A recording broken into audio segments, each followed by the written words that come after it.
Je mesure pleinement la responsabilité que représente la présidence de notre Assemblée générale dans un contexte où nos centrales d'achat sont à la croisée des chemins entre l'urgence de garantir un accès aux médicaments essentiels, mais surtout l'obligation de bâtir une autonomie pharmaceutique durable pour notre continent.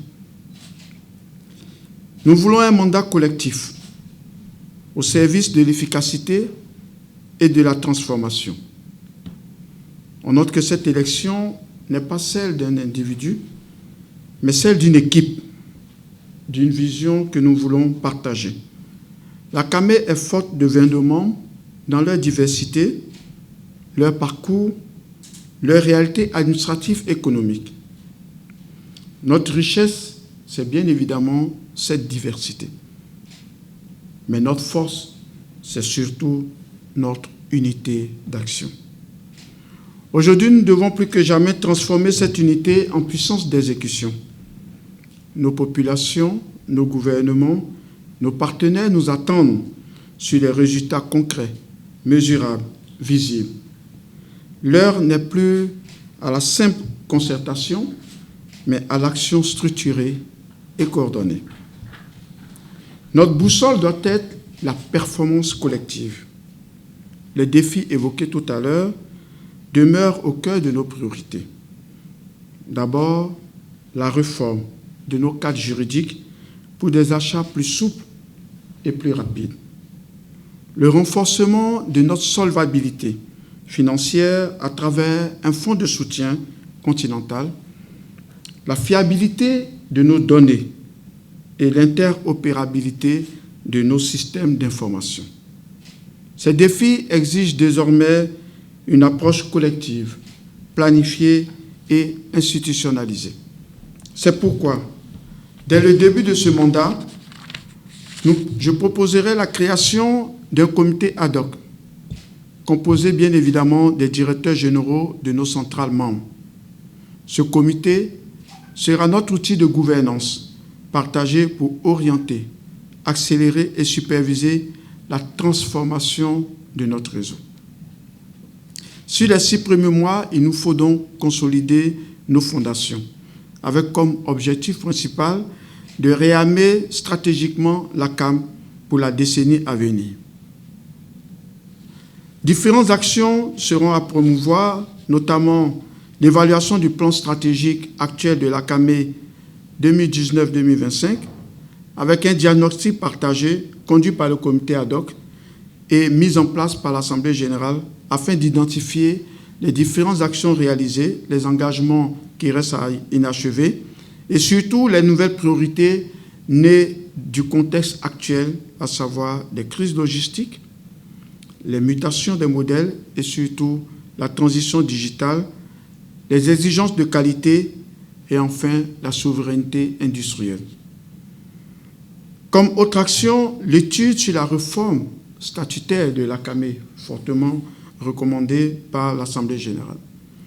Le comité ad hoc mènera ainsi une analyse approfondie de la pertinence d'une réforme institutionnelle afin d'adapter la gouvernance aux enjeux contemporains, renforcer le rôle opérationnel de l'Assemblée générale et préciser les liens entre l'Assemblée générale, le conseil d'administration et la direction exécutive.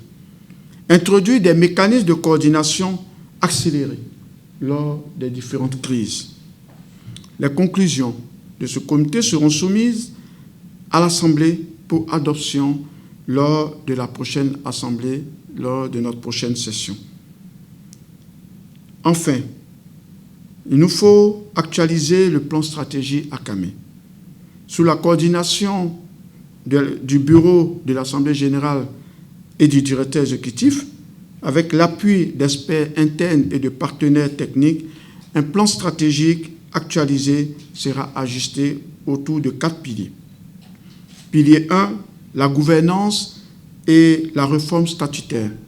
Moderniser les textes fondateurs de l'ACAME pour clarifier les rôles, renforcer la redevabilité et la participation des membres. Pilier 2, la digitalisation des données.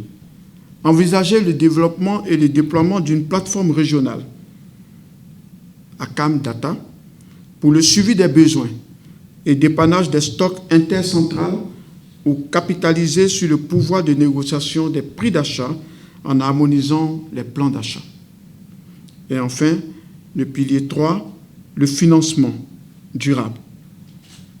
Étudier et réaliser une mobilisation de fonds de soutien des centrales membres de l'ACAME en partenariat avec les partenaires techniques pour renforcer la liquidité et la crédibilité des centrales, dépanner en besoin en fonds de roulement les centrales en besoin.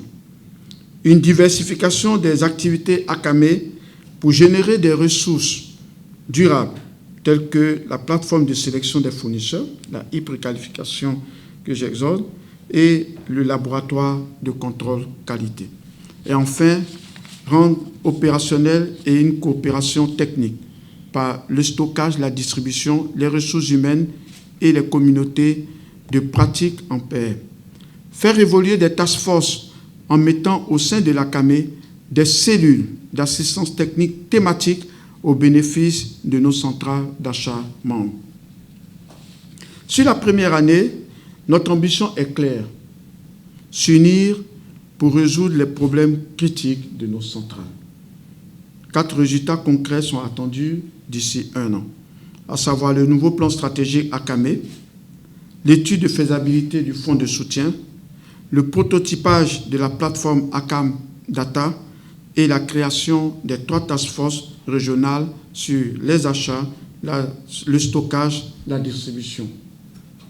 Ces livrables seront le socle du nouveau contrat de performance de l'ACAME. Enfin, je m'engage à promouvoir une gouvernance de proximité où chaque centrale a une voix active dans les décisions clés, une redevabilité mutuelle avec des indicateurs de suivi trimestriel et une communication stratégique renforcée avec nos partenaires techniques et financiers pour que l'ACAME parle d'une seule voix forte et équilibrée. J'aimerais conclure en disant que nous avons maintenant une chance unique d'écrire une nouvelle page de notre histoire collective. Nous ne partons pas de zéro. Nous partons d'un héritage solide, d'un réseau respecté et d'une vision partagée. Mais cette décennie doit être celle du passage de la coordination à la puissance d'action. Je vous invite donc, je nous invite à travailler ensemble avec exigence, transparence et solidarité pour que d'ici 3 ans, l'ACAME soit reconnue non seulement comme un réseau d'achat groupé, mais comme un bras technique du continent pour la souveraineté pharmaceutique africaine.